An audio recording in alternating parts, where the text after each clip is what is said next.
샬롬 반갑습니다. 5월 네 번째 수요일 우리 하나님 말씀 함께 나누겠습니다. 오늘 말씀은 출애굽기 22장 1절로부터 5절 말씀입니다. 제가 읽어드리겠습니다. 사람이 소나 양을 도둑질하여 잡거나 팔면 그는 소 한 마리에 소 5마리로 갚고 양 한 마리에 4마리로 갚을지니라. 도둑이 뚫고 들어오는 것을 보고 그를 쳐 죽이면 피 흘린 죄가 없으나 해 도둑 후에는 피 흘린 죄가 있으리라. 도둑은 반드시 배상할 것이나 배상할 것이 없으면 그 몸을 팔아 그 도둑질한 것을 배상할 것이요 도둑질한 것이 살아 그의 손에 있으면 소나 낙이나 양을 막론하고 갑절을 배상할지니라.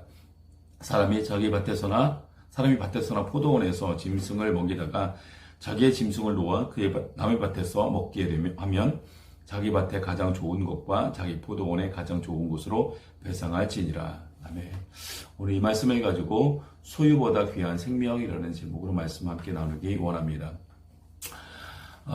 오늘 함께 나눌 이 말씀에 보면 소유권 침해에 대한 관련 규정을 이야기하고 있는데요.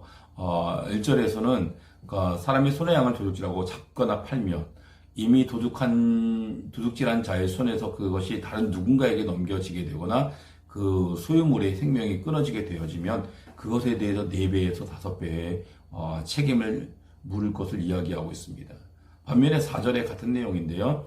그 도둑질한 그 소유물이 아직 살아있거나 그 손에 있으면 그것에 대해서는 2배의 책임을 물을 것을 이야기하고 있습니다. 바로 이것은 그 행위에 대하여 의도적인가 그렇지 않은 것인가에 대해서 구분하는 것을 하고 있습니다.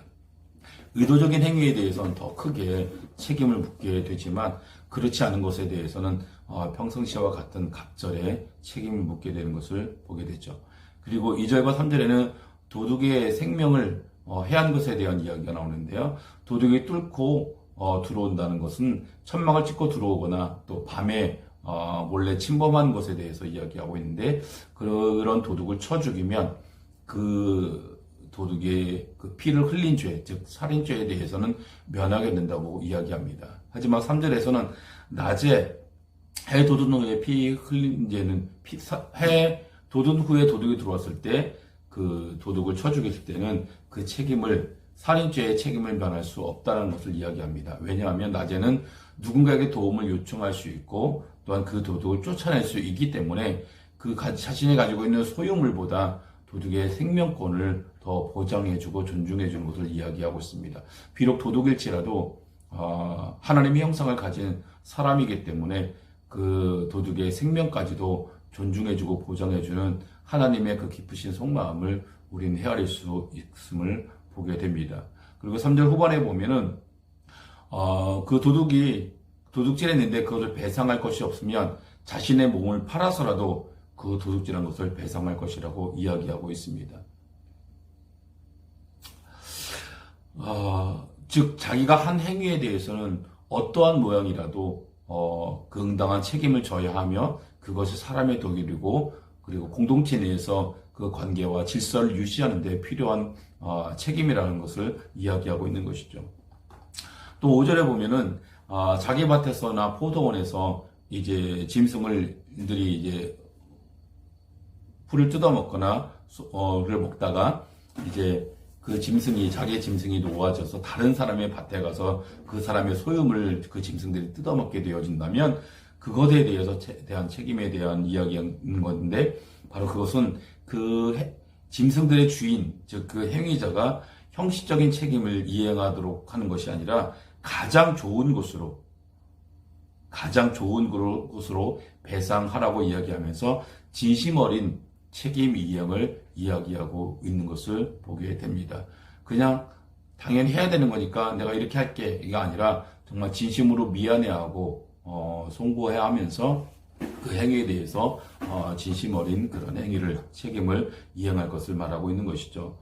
위에 이 법조항들은 단순히 범죄 행위에 대한 책임과 그 의무를 다하는 것으로만 그치는 것이 아니라 함께 살아가야 할 공동체 내에서의 질서를 세우고 또한 관계를 회복해야 하는 그 의도가 그 안에 내포되어져 있음을 보게 됩니다.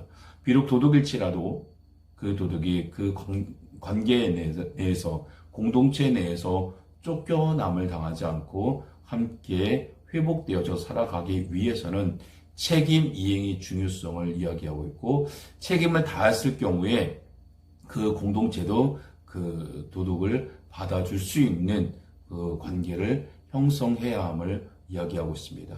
다시 말씀드리면 소유보다는 사람과의 관계, 사람의 생명, 그리고 사람과의 지속적인 질서 유지를 이야기하고 있음을 보게 됩니다.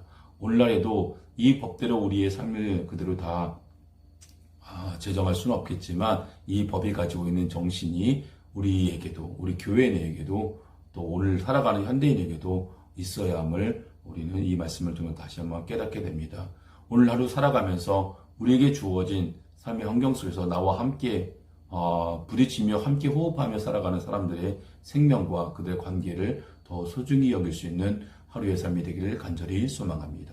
우리 함께 기도하겠습니다.